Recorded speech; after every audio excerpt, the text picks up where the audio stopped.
Yeah, I mean, that was quite a game. I mean, I obviously the beginning of the game, I thought our bats were incredible. It was like 50 pitches through 2 innings, and then Castillo made a little adjustment, started being a little more aggressive in the zone. We started being a little more aggressive in the zone, and he had some quick innings which bridged the game to the middle, and we couldn't quite, create, enough pressure. We had the 1 inning, I think it was in the 5th, we had a couple guys on, and then, obviously tremendous job against their pen, trying to put it together against Brash was not easy. We score a couple, and then they came back and answered. So obviously, it's a frustrating loss because every loss, at this time of year is frustrating. But I'm obviously proud of our group and excited to get home.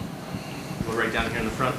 AJ, what went into the decision to pitch to Julio as opposed to walking him to set up a double play possibility? Yeah, I mean, it's always easy to pass the baton to the next guy. The guy on deck was doing a few things in his own right. So we trust Finnegan to make pitches. Their guy beat our guy and did a nice job. Even flipping Polanco around, has its own challenges with Finnegan. So, it was just the route that we took, and I think he might have hung it a little bit up in the zone. Julio didn't miss it, and that's how they score their run. Here in the second row, right?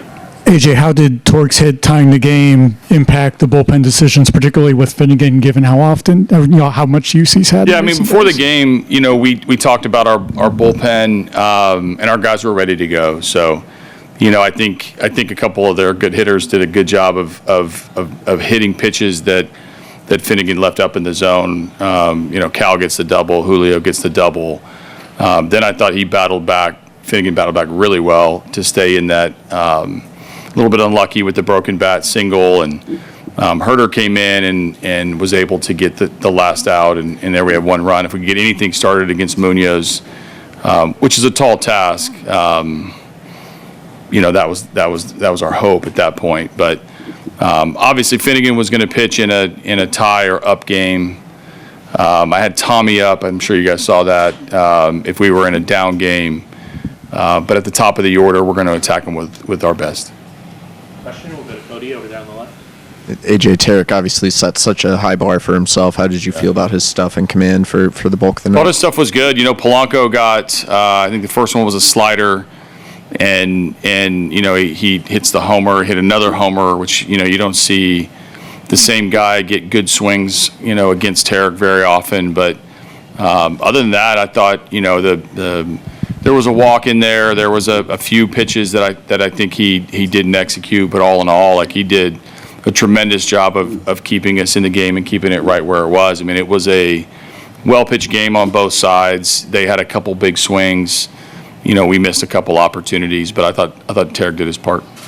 Evan here in the middle. AJ, in the 5th inning, they pulled their starter and they went to the bullpen with runners in the corners, 2 outs. What'd you like about sticking with Carpenter in that situation? Yeah, I mean, that's that's a judgment call with 2 outs, and where only one thing can really help you is the hit. And obviously, they would probably love Carp to be out of the game. He came up as the tying run later in the game. There was a ton of game left, and Inspire's no easy task on righties or lefties. A lot of punch out is in his game. So chose to keep Carp in the game for the fact that we had so much game left, rather than make that move. So Carp had a good look at him last night. Thought he had some good swings, but obviously Spire got him tonight.